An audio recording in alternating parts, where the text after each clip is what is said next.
আমি একটা ছোট মুখে বড় কথা বলি, এটা এই সরকার 4 মাসে পারে নাই, এটা 14 মাসেও পারবে না। এই পুলিশ এমনই থাকবে, নির্বাচন কমিশন এমনই থাকবে। এটা আমার Guaranteed। নিজেরও না কিন্তু বেরেছে পারে না। আপনারা তো সংসদের বাইরে ছিলেন 15 বছর, আপনাদের তো আর শত্রু অনুচ্ছেদ ছিল না। আমরা কি দেখেছি আপনারা দলের সমালোচনা করে পল্টন ময়দানে বক্তৃতা দিয়েছেন? আপনি পল্টন ময়দানে তো শত্রু অনুচ্ছেদ নাই। এবং এখন তো নেগেটিভ আরো পাল্টে গেছে যে শেখ হাসিনা আসলে বিদেশে পালায় যান নাই, জানো নাই, তাকে জোর করে তাকে একটি বিমানে উঠিয়ে দেওয়া হয়েছে এবং সেখান থেকে জোর করে তাকে মানে বাইর করে দেওয়া হয়েছে, যেটা আসলে প্র্যাকটিক্যালি ইম্পসিবল। শেখ হাসিনা প্রধানমন্ত্রী থাকা অবস্থায় তিনি যদি চাইতেন তার গায়ে স্পর্শ করার আগে এসএসএফ এর অনেক জায়গাগুলি পার হয়ে অনেকগুলিটা হইতে হইতো, তিনি পালায় গেছেন, সেইটাই ঠিক। বাট নেগেটিভ এখন পাল্টানো হয়েছে। রাষ্ট্রপতি শাহাবুদ্দিন চুপ্পু পদে টিকে গেলেন বিএনপির কারণে। আমরা এটা দেখেছি, জুলাই আন্দোলনে পালিয়ে যাওয়া আওয়ামী লীগ ও বিএনপির ইচ্ছা না থাকায় নিষিদ্ধ হচ্ছে না। খোদ প্রধান উপদেষ্টা মিডিয়ায় সাক্ষাৎকার দিয়ে এই কথা বলেছেন।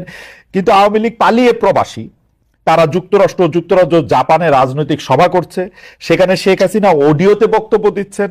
প্রবাসে সক্রিয় আওয়ামী লীগকে কি দেশে সুযোগ দেওয়া উচিত নাকি অনুচিত?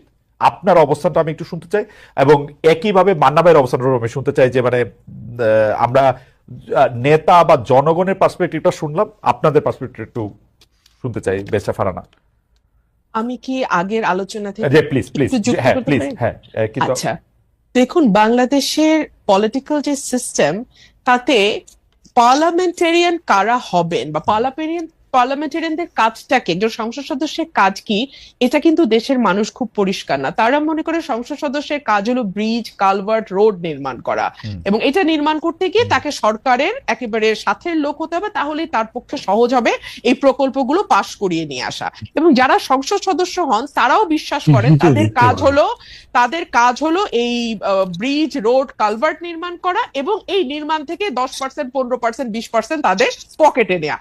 এটা হচ্ছে একটা মিউচুয়াল আনরিটেন এগ্রিমেন্টের মতন, হ্যাঁ, জেন্টলম্যান এগ্রিমেন্ট। কিন্তু আসলে তো একজন সংসদ সদস্যের কাজ সেটা নয়।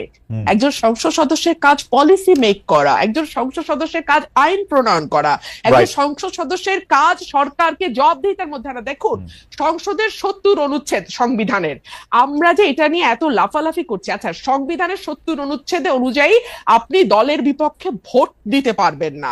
আপনি কি 54 বছরে দলের সমালোচনা করে কোন সংসদ সদস্যকে সংসদে দাঁড়িয়ে বক্তব্য দিতে শুনেছেন?